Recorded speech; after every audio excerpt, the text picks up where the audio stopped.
జగిత్యాల జిల్లా real estate and construction contractors welfare association 2026 నూతన సంవత్సర క్యాలెండర్ ను జగిత్యాల శాసనసభ్యులు క్యాంప్ కార్యాలయంలో ఆవిష్కరించారు. కార్యక్రమంలో నాయకులు అడవాల లక్ష్మణ్, దుమాల రాజ్కుమార్, జిల్లా అధ్యక్షులు రంగు శ్రీనివాస్, ప్రధాన కార్యదర్శి ఎండి జమాల్, వర్కింగ్ ప్రెసిడెంట్ దుమాల తిరుపతి, కోశాధికారి చంద్రశేఖర్, సహాయ కార్యదర్శి కుంక సత్యం, డైరెక్టర్లు సలాం, చిట్యాల గంగాజం, జూపల్లి ప్రతాప్, మొయిద్, గుర్రం చందన్ కుమార్, బల్లంపల్లి సంపత్ కుమార్, మాజీ ఎంపీ ఎంపీ మహేష్, కండ్లపల్లి సర్పంచ్ బాలరవి, మాజీ సర్పంచ్ చందాశేఖర్, బంజారపల్లి సర్పంచ్ గంగామల్లయ్య తదితరులు పాల్గొన్నారు. ఈ సందర్భంగా ఎమ్మెల్యే మాట్లాడుతూ రియల్ వ్యాపారులు పట్టణాభివృద్ధికి సహకారం అందించాలని అన్నారు. మాస్టర్ ప్లాన్ లేఅవుట్ ప్రకారం ప్లాట్ అమ్మకాలు చేపట్టి నిర్మాణాలు చేపట్టారని, జగిత్యాల జిల్లా కేంద్రం శరవేగంగా విస్తరిస్తుందని 2021లో మాస్టర్ ప్లాన్ తీర్మానం చేయడం జరిగిందని ఆయన అన్నారు. కొందరు అసత్య ప్రచారాలు చేసి రైతులను రెచ్చగొట్టి 2023 మాస్టర్ ప్లాన్ డ్రాఫ్ట్ అమలు కాకుండా చేశారని అన్నారు.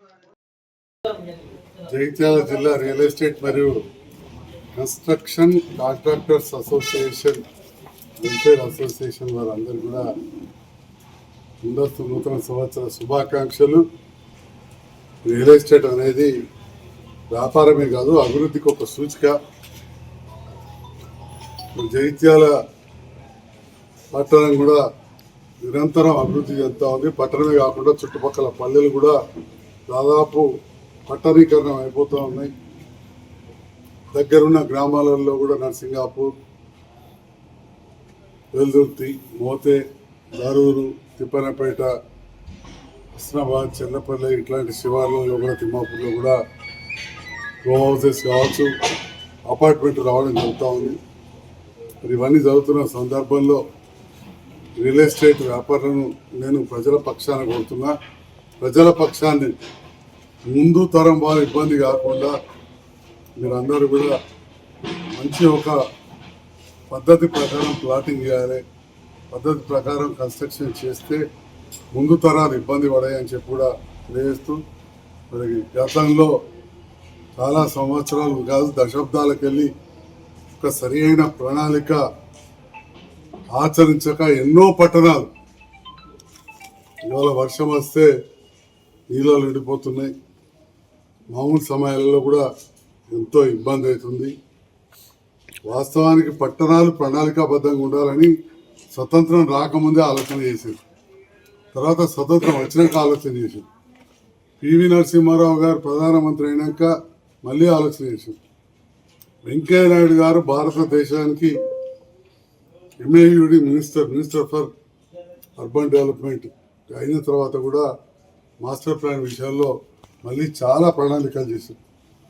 ఇవన్నీ కూడా ఒక పద్ధతి ప్రకారం చేయాలని చెప్పి URDPFI గైడ్లైన్స్ అని చెప్పి కొన్ని నిబంధనలు భారతదేశ వ్యాప్తంగా ఏ పట్టణం ఎట్లుండాలని చెప్పి చెప్పడం జరిగింది. జగిత్యాల పట్టణం కూడా ఉండాలని చెప్పి నేను చేసిన ప్రయత్నంలో కొంత ఫలించింది. 2021లో ఏదైతే 14 జోన్లు, వివిధ ప్రాంతాలు, హాస్పిటల్ జోన్ అని, స్కూల్ జోన్ అని, ఇంకేదో ఇండస్ట్రియల్ జోన్ అని, రైల్వే జోన్ అని ఉంటే అక్కడ ఇల్లు కడితే పర్మిషన్లు రాక చాలా ఇబ్బంది ఉండి అవకతవకలు ఎన్నో జరిగినాయి. నంబర్లు అవన్నీ చేయడంతో దాదాపు 14 ప్రాంతాల్లో రెగ్యులర్ జరిగింది. ఆ తర్వాత ప్రయత్నంగా మాస్టర్ ప్లాన్ కూడా తీసుకురావడానికి ప్రయత్నం చేసినాం. ఎలక్షన్ల ముందు రకరకాల రాజకీయాలు, అప్పుడే ఎవరి రోడ్డు 100 ఫీట్లు అనేది 2021లో తెచ్చినాం. అందుకే కొత్త కట్టేటివన్నీ వెనకాల కడుతున్నారు. పాతవి కూడా తీసే ఆలోచన ఉండదు. బైపాస్ రోడ్ కూడా అంతే ముఖ్యం. అసలు బైపాస్ రోడ్ కాదు, కెనాల్ మూసేసి కెనాల్ పక్కకు సర్వీస్ రోడ్ ఎంత ఉంటుందో అంత మీద పర్మిషన్ ఇచ్చుకుంటూ వేరు. కానీ ఇప్పుడు మొత్తం వ్యాపార కేంద్రాలు అటే అయితే దాన్ని కమర్షియల్ చేస్తూ 100 ఫీట్లుగా తీర్మానం చేసి అట్లా ఎన్నో చుట్టుపక్కల ప్రాంతాలను కూడా మాస్టర్ ప్లాన్లో తీసుకొస్తే రైతుల భూములు గుంజుకపోతున్నాయని చెప్పి బదనాం చేసి మొత్తం డ్రాఫ్ట్ మాస్టర్ ప్లాన్ దాన్ని సవరించుకునే అవకాశం ఉన్నది. అంటే ఒకటి ఆబ్జెక్షన్ చేసే వాళ్ళు ప్రజల లోపల ఉద్యమం తీసుకొచ్చి ఎలక్షన్ల ముందు క్యాన్సిల్ చేసే పరిస్థితి తీసుకొచ్చింది. 2 సంవత్సరాలు అయింది. ప్రభుత్వం మరి మారింది. నేను కొత్త ప్రభుత్వంతో కలిసి పనిచేయడం, అడ్జస్ట్ అవుతూ కొద్దిగా టైం పడుతూ ఉంది.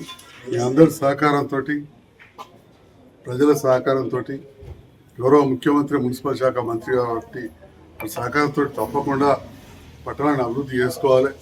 ఇవాళ మా కెనాల్ మూసేసి దగ్గర గొల్లపల్లి రోడ్ దగ్గర బిల్డింగ్ అన్ని కూడా సెంటర్కి వెళ్ళి 30 లక్షలు. అంటే పెద్ద పెద్ద లారీలు తిరిగాక ఎంత ఇబ్బంది అవుతుందో ఆలోచన చేయాల్సిన అవసరం ఉంది. సో ఏదైతే 2023లో నేను చేసిన ప్రయత్నానికి అడ్డంపడ్డారు చాలామంది, అందరూ తెలుసు. సామాన్య రైతులను రెచ్చగొట్టారు, గ్రామీణ ప్రాంత నాయకులను తప్పుదోవ పట్టించారు. కానీ URDPFI గైడ్లైన్స్ ఏవైతే కేంద్ర ప్రభుత్వం ఇచ్చిందో దానికి అనుగుణంగా రైతులకు నష్టం కాకుండా చేయాల్సిన అవసరం ఉంది. దాంట్లో భాగంగా ఇటు అధికారులు కావచ్చు, ప్రజాప్రతినిధులు, మన రియల్ ఎస్టేట్ వ్యాపారస్తులు, బిల్డర్స్, మీరే కాకుండా కొండ తర్వాత కట్టుకునే ఇంటి యజమానులు కూడా సహకరించాల్సిన అవసరం ఉందని చెప్పి కూడా ఈ సందర్భంగా తెలియజేస్తూ అందరికీ మరొకసారి 2026 నూతన సంవత్సర శుభాకాంక్షలు.